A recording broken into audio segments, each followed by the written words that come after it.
Olá pessoal, vamos seguir aí com o conteúdo. Na aula de hoje a gente vai trabalhar com os processos de elaboração de trabalho. Então, como que cada um dos trabalhos acadêmicos vão ser elaborados aqui. Nessa aula de hoje a gente vai conhecer os tipos de trabalhos. Então, como que eles se organizam, como que a gente vai seguir. Nas aulas anteriores a gente vem falando sobre o trabalho acadêmico, vem falando sobre os artigos, sobre escrita, leitura, mas agora a gente vai começar a falar sobre o formato, sobre a estrutura, né? Como estruturar um trabalho, vai formatar um trabalho, o que que a gente vai fazer a respeito disso. A atividade que eu mandei para vocês, o trabalho que eu mandei para vocês, não tem uma estrutura. Vocês vão me entregar apenas as questões respondidas. Agora não. Agora a gente precisa começar a pensar na estrutura de um trabalho. Como que esse trabalho é organizado. E qual trabalho que é, né? Vocês vão ver que vão existir tipos diferentes de trabalhos. Cada um deles aí vão estar relacionados com uma situação específica. E, obviamente, para cada uma dessas situações, a gente vai ter alguns itens diferentes para a gente seguir. Então, na aula de hoje, a gente começa falando aí sobre essa elaboração e como que esses trabalhos vão ser organizados. Ao longo do curso, e à medida que as disciplinas forem avançando, vocês vão ter contato com diversos tipos de textos e cada um desses textos vocês vão começar a perceber que existe um padrão, seja um padrão de escrita, seja um padrão de formatação, seja um padrão de estrutura, e esses padrões a gente precisa saber reconhecer. Vai chegar um momento para vocês que vocês vão olhar um texto e já vão saber o que que é, sem mesmo ler nenhum pedacinho dele. Somente por ver a estrutura vocês já sabem que texto que é. Então, isso que a gente quer aqui. Quero mostrar para vocês esses tipos de trabalhos aí, como que vocês vão identificá-los. Ao longo das disciplinas, ao longo do curso de vocês aí, vocês vão passar por vários trabalhos. Os professores vão pedir vários trabalhos para vocês. Esses trabalhos podem ou não ter alguma especificidade.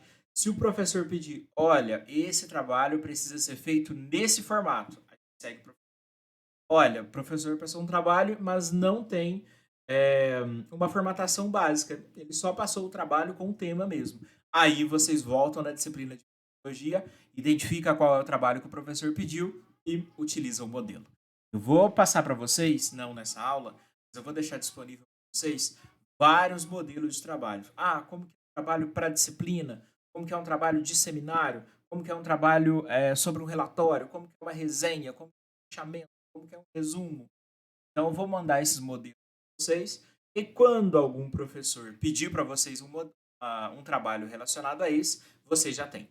Vocês já sabem como fazer. A pior coisa que tem é quando você passa um trabalho para uma turma que já está avançada, uma turma de terceiro, quarto, quinto período, e o pessoal simplesmente não entrega o trabalho com a formatação básica. A gente já espera que a formatação básica, a estrutura básica, vocês já saibam. Por isso a metodologia. Algumas turmas estão tendo metodologia em períodos diferentes, por questões da pandemia, mudou a matriz, enfim. Mas agora a gente está com os cursos aí, com as disciplinas no primeiro período. E aí acaba ajudando. Beleza. Vocês vão precisar diferenciar esses textos. Então, eu vou passar alguns textos para vocês vão conhecer, vocês vão ver a estrutura, vão perceber que pela estrutura fica muito fácil da gente conhecer qual tipo de trabalho que a gente está vendo, e aí a gente consegue determinar como que a gente vai trabalhar com esse texto. Vocês vão, a partir do momento aí que vocês reconhecem, sabem a estrutura, vocês vão escrever. Provavelmente já teve alguns momentos que vocês pensaram assim: eu sei tudo que eu tenho que escrever, mas eu não sei colocar no papel. Eu sei tudo que eu tenho que escrever, mas eu não consigo começar a escrever. O primeiro problema dessa dificuldade é saber estrutura. O primeiro problema é a gente não saber organizar o nosso texto. Então, a organização do texto. Ah, eu sei sobre determinado assunto, não sei como escrever isso. Você vai escrever isso. Ah, vou escrever na forma de um resumo. Lembrar como é a estrutura de um resumo, escrevo. Então, o ponto básico para a gente nesse momento é saber de estrutura, é saber o que, que é basicamente cada texto, para vocês conseguirem ir avançando aí e conseguir descrever cada um dos textos, conseguir produzir os seus textos, além de identificar para vocês. Os trabalhos acadêmicos, de uma forma geral, eles têm uma estrutura básica. Essa estrutura é comum para todas. Então, o trabalho que você pega tem esse processo de divisão aqui: produção, objetivo, método, conclusão, discussão, enfim. Quando vocês percebem esses tópicos aí, vocês têm um artigo científico. Então, ele é muito bem delimitado dessa maneira. E ele é um artigo conciso, é algo bem resumido, realmente. Vocês vão ver os textos completos nas teses, nas dissertações, nas monografias. Lá sim o texto está completo. No restante, a gente vê dessa forma aí, como os artigos científicos. Então, o primeiro momento aí, vocês vão ver o projeto de pesquisa. O projeto de pesquisa, ele é uma intenção do que eu vou pesquisar. Então, normalmente, ele vai ter alguns desses tópicos aqui. A gente está tentando, com o projeto de pesquisa, estabelecer uma pergunta e estabelecer uma forma de investigação dessa pergunta para o resultado. Então, a gente tem aqui, nesse momento, essa possibilidade de determinado conhecimento com a utilização dessa investigação, com a utilização dessa experimentação aí. Vocês podem ter os trabalhos acadêmicos, que são só um resumo, onde no próprio resumo eu tenho tudo isso que vocês estão vendo. Eu nem tenho itens separado. É item só, resumo, e ali eu tenho introdução, objetivo, e conclusão, tudo em 200 caracteres, tudo em 400 caracteres. Então é algo extremamente resumido aí. Resumos realmente eles precisam ter muita informação, pouco texto. Vocês vão ter o resumo expandido. No resumo expandido muda um pouco. Eu peço para vocês façam um resumo do artigo tal e mando o artigo para vocês. Vocês vão ter que fazer um resumo de 400 caracteres, por exemplo, contendo tudo isso daqui. E é o nosso próximo trabalho, que eu vou passar para vocês depois que todo mundo entregar o primeiro trabalho aí. Mas o nosso próximo trabalho é vocês saberem fazer um resumo. Se eu peço para vocês fazerem um resumo expandido, peço para vocês aí pegar um determinado artigo, ou eu vou dar o artigo para vocês, o artigo geral, geral entre as áreas, mando para vocês esse artigo, vocês precisam me mandar um resumo. Resumo expandido, você precisa resumir de uma forma concisa, com poucas palavras, cada um dos itens separadamente. Resumo não. Você pega todos os itens e coloca em 400 palavras, 400 caracteres. Resumo expandido não. Vocês podem ter um pouco mais de texto, mas ele vai estar separado em cada um dos itens. Produção, metodologia, resultado, bem separadinho. Resumo, isso é tudo junto, único parágrafo contendo todas as informações aí de um texto. Aí chega pra gente, né, nesse ponto de escrever um resumo, seja ele um resumo apenas ou um resumo expandido, para a gente conseguir definir e conseguir escrever ele de forma exata, precisa entender de alguns pontos aí. Primeiramente, a gente tem que colocar todas essas informações, seja de método, seja de resultado, enfim, tentando destacar os pontos principais para ajudar a gente para esse resumo ficar realmente interessante. Já leram algum texto que vocês foram ver? Esqueci o que eu li na página anterior, esqueci o que eu li no parágrafo anterior. O que está acontecendo? O texto ele talvez está elaborando outros pensamentos, outras formas de falar a mesma coisa, e a ideia geral talvez nem tenha sido lançada ainda, ou já foi lançada. Resumos não. Resumos a gente não pode demorar, a gente não tem suspense no meio acadêmico. Fazer um suspense para entregar a informação. A informação precisa ser entregue logo de cara. Então, a ideia dos resumos é basicamente essa. Nosso texto tem que ser extremamente simples, ele tem que ser curto, a frase precisa ser bem entendível aí para a gente conseguir passar esse conteúdo. Tentar evitar termos específicos de área. Então, se eu pego um texto, esse texto, uma análise de PCR realizada, enfim. A área não faz a menor ideia do que eu falei. A gente percebe, preciso utilizar nos resumos um texto que realmente a maior possibilidade de público pode ler e entender. Então, o resumo, a ideia do resumo é para o leitor, trazer o leitor para o seu trabalho. Isso que a gente. Se for só um resumo e não for um resumo expandido, tentar ali nas primeiras linhas, na primeira frase do resumo, trazer o leitor para você. Conquistar o leitor somente. Às vezes a gente conquista o leitor só com o título. Quando isso não é possível de ser feito, gente tenta fazer, eh, trazer o leitor para a gente com a utilização do início do resumo, onde o início do resumo aí talvez traz uma ideia muito boa, talvez traz uma pergunta a ser respondida, que acaba ajudando bastante a gente a trazer o leitor para ter interesse em ler o nosso texto. Então, essa é a finalidade do resumo aí. Vão acompanhando aí que a estrutura do resumo ela pode seguir de algumas maneiras. O primeiro ponto que vocês precisam entender é que o resumo é um parágrafo só. Então, ele é um texto só, uma informação sozinha. Só que essa informação precisa ter todas as principais informações do seu texto por completo. E essas normas, essas regras aqui, elas são variáveis. É variável de uma edição para outra, é variável de uma revista para outra, de um jornal para outro. Mas, de uma certa forma, a gente segue alguns padrões. A gente vai ter, basicamente, os trabalhos acadêmicos de 150 palavras. Então, a gente está dentro desse material, conseguindo produzir o nosso texto somente com essas informações. A gente pode ter os artigos aí de 100 a 250 palavras, ou isso pode estar definido em caracteres. Ah, você vai escrever o seu texto em 800 caracteres, as letras e espaços. Então, isso é algo que a gente precisa determinar e ver como que esse resumo está sendo organizado aí. Vai ter resumos críticos. Resumos críticos a gente vai estar contestando algo, nem sempre está sendo algo ruim ou bom. Esse resumo crítico ele é algo que traz para a gente uma interpretação de uma determinada informação, talvez apoiando, talvez negando aquela informação, depende de qual que é o texto que a gente está lendo. E nesse caso, como a gente está explicando um ponto, a gente tem número exato de linhas ou de palavras ou de caracteres para. Fora isso, é comum a gente ter um ponto determinado aí de número de palavras ou número de linhas que a gente pode escrever. É comum os professores chegarem até vocês e pedirem uma resenha sobre um determinado capítulo, uma resenha sobre um determinado artigo. Basicamente, essa resenha é uma análise do texto que vocês vão fazer. Vocês vão sintetizar esse texto e fazer uma análise dessa obra, análise desse texto que vocês receberam. Para isso, é interessante vocês seguirem essa ordem aqui. É, Posso fazer de uma outra maneira? Pode, desde que seja uma resenha.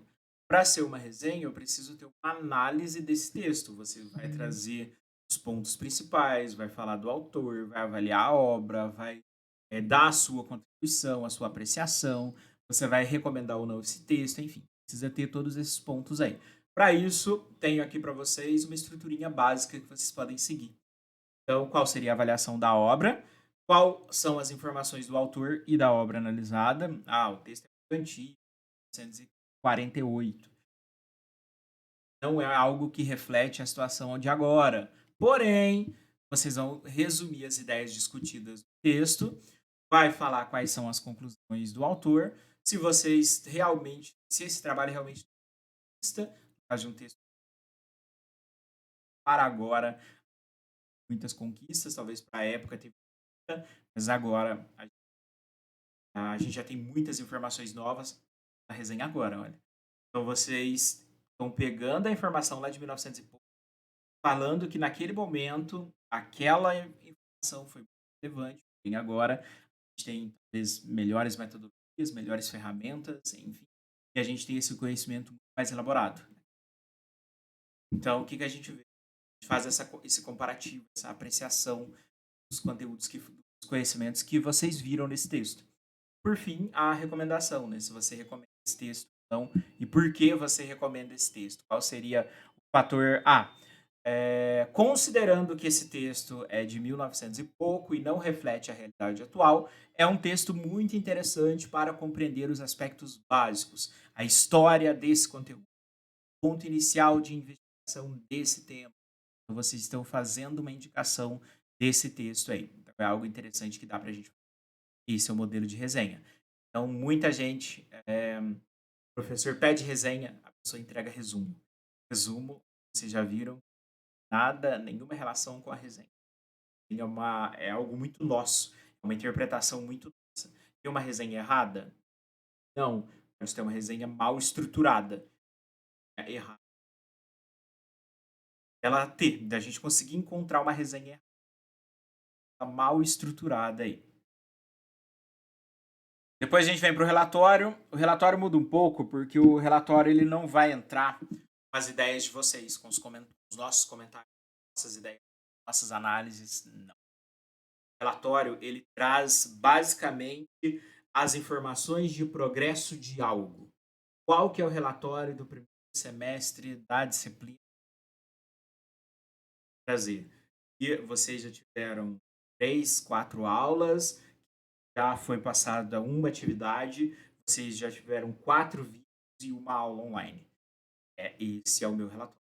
Ah, mas os alunos perceberam que estava difícil o entendimento, o trabalho e a utilização da aula online para contornar. Isso não é relatório.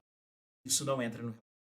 Então, essas interpretações, essas análises não entram no relatório para a gente. O que entra no relatório é o que realmente, estritamente aconteceu aí. A gente não, essas adaptações, essa discussão, essa crítica, esse comentário, isso não entra, seja um relatório de estágio, seja um relatório de idade, seja um relatório de saída de campo, um relatório de aula prática, certo? Isso a gente precisa ser bem estrito do que aconteceu realmente. É mais comum isso ocorrer para agências de fontes que financiam pesquisa, empresas que querem um relatório do andamento de alguma atividade. A gente pode ver isso em disciplinas, principalmente as práticas, um relatório básico do que é prática, quais foram os resultados da aula prática do relatório. Então, não tem os nossos comentários, não tem a nossa análise. Basicamente, o que ocorreu naquele momento, o que ocorreu durante o processo que vocês fizeram.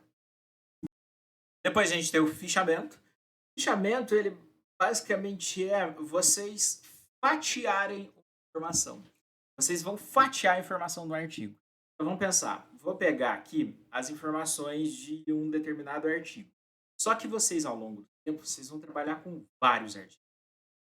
Vocês vão pegar um tema de algum trabalho, vocês vão pegar um TCC para fazer futuro. Vocês vão ter vários artigos para analisar. Se não fazer fichamento, o fichamento ele está ali para organizar. Esses textos falam do geral. Esse texto fala das consequências. Esses textos falam disso, esses daquilo. Exames. Vocês vão ter algumas informações básicas para facilitar o acesso ao conteúdo. Essas informações podem ser relativas ao conteúdo do título, ao autor, ao ano, ao tema. Pode separar os artigos, os trabalhos dessa forma. Faça o fichamento do artigo 1. Vocês vão pegar o artigo 1, dar essas informações. Vocês vão separar da forma que vocês queiram aí. Então, a gente tem várias maneiras. Posso separar isso de acordo com o conteúdo. Vou separar os meus arquivos. Eu tenho, se é um artigo só, listar o conteúdo que ele tem. Posso fazer pelo arquivo bibliográfico, então, através da análise descritiva das obras, descrever a obra independente do autor, algo bem mais descritivo, ou realizar os nossos arquivos pelas referências. Então, realizar a nossa separação dos arquivos a partir da referência bibliográfica que ele tem. Essas três aqui ainda podem ter subdivisões dentro de cada uma delas. Vamos pegar arquivo de... Pega arquivo de... Posso fazer o meu fichamento focando nos resumos, na introdução, na metodologia. Hoje eu estou escrevendo a metodologia do trabalho. Em todos os trabalhos que eu vou ler, vou fazer o fichamento da metodologia. Esse usa o meu material de estudo. Esse usa a minha técnica. Esse usa a minha análise. Esse usa o organismo de estudo. Esse não usa nada, então descarta. O fichamento é a gente saber organizar nossos artigos, as nossas informações, de acordo com um padrão. E esses padrões acabam ajudando a gente na hora de separar e na hora de estudar todos esses trabalhos. Em algumas disciplinas vão solicitar isso para vocês, apresentarem um trabalho no formato de pôster. Pôster, ele é vários modelos de pôster. Mas o pôster, vocês vão ter esse material para poder expor uma ideia, trazer uma ideia e mostrar que essa ideia se organiza, explicar sobre um detalhe. Ele basicamente não passa de um cartaz, só que é um cartaz científico, então ele precisa ter alguns pontos básicos aí. Vai ter alguns modelos que vocês usarem. Mas é mais comum vocês utilizarem o pôster aí conferência, simpósio, seminário. Então, momentos onde a gente vai realmente expor uma pesquisa, expor um determinado assunto. Ah, faremos ação de banner, pôster sobre saúde, saúde e meio ambiente. A gente vai ver vários posters ligando saúde, controle de zoonoses, higiene, todos os itens aí que estão relacionados à minha saúde. A gente percebe que os pôsteres aí é mais ligado para essas apresentações. Tem que tomar bastante cuidado com o pôster aí, porque o pôster ele não pode ser algo muito complicado. Assim, se eu chegar no pôster e ele tiver muito texto, tiver só texto ali, então eu não preciso de você, eu preciso só do pôster. Vou lá, vou ler o pôster e vou embora. Porque toda a informação tá ali, preciso de alguém para apresentar para quê? Eu vou ler e vou sair. Então o pôster, ele tem que ter as informações, os elementos visuais para atrair alguém para chegar até ele. Chegou até ele, vocês vão expor o tema de vocês, vão expor o conteúdo do pôster. Então o pôster está mais ali para a gente atração, para a gente atrair alguém para nossa informação. E aí sim, a gente traz essas informações e consegue mostrar aí para o pessoal. E a gente vai fazer uma apresentação de posters presencialmente, certo? Aguardem aí, e mais para o fim do bimestre a gente vai fazer isso. Como vocês são basicamente uns 250 alunos, vai ter uma apresentação de pôster bem interessante. A gente vai fazer em grupos, mas é bem tranquilo. Mais adiante vocês. Depois a gente tem o artigo científico, a gente já teve um pouquinho de contato com ele. O trabalho que eu já passei para vocês é referente aos artigos científicos. Normalmente são artigos publicados em revistas que passaram por uma revisão, às vezes, e eles trazem uma contribuição para o conhecimento. Então, isso seria um padrão básico aí para os artigos. Em alguns momentos, eles podem ser uma revisão de determinado conteúdo, em outros pontos, eles podem ser uma experimentação. Isso vai variar com o tipo de artigo que vocês estão lendo e qual que é a área que vocês estão lendo, mas de uma certa forma, ou é uma experimentação ou é uma revisão sobre alguma coisa. Espera-se que o artigo seja original, não tenha nenhuma cópia de informação em nenhum momento, é o que a gente espera um artigo científico aí. E os pesquisadores, eles tendem a publicar cada vez mais e melhor. Vou dizer melhor, porque na maioria das vezes a preocupação é em publicar muito, não publicar qualidade, mas publicar número. Mas vamos pensar que a preocupação é publicar número e qualidade. Então, isso acaba fazendo com que esses pesquisadores se tornem uma autoridade naquele tema, né? Então, mais ele publica naquela área, mais específico ele é, mais conhecimento ele detém sobre aquela área. Então, essa é a função aí dos artigos científicos. Por último, aí a gente tem os TCCs, ou a monografia, que é um trabalho que vocês vão realizar no final do curso de vocês. Esse trabalho ele vai envolver uma área de pesquisa que vocês atuaram, uma área de pesquisa que seja interessante para vocês, uma área de pesquisa que vocês têm interesse em atuar. Então, aqui, percebe que o TCC ele traz vocês para a área que vocês mais se identificaram e vão elaborar um projeto de acordo com algumas normas aí. A gente vai conhecer os trabalhos de TCCs, funcionam aí, mas é interessante vocês saberem que o TCC ele é um trabalho condicionado para vocês conseguirem a aprovação do curso. É um dos elementos obrigatórios. Ao final do curso de vocês passam pelo TCC. Ele pode ser no formato de uma pesquisa, no formato de uma literatura, no formato de um relatório de estágio. Isso vai depender qual curso que vocês estão e qual projeto de curso que vocês estão inseridos. Mas isso, as coordenações entram em contato com vocês futuramente. Não preocupa com isso agora.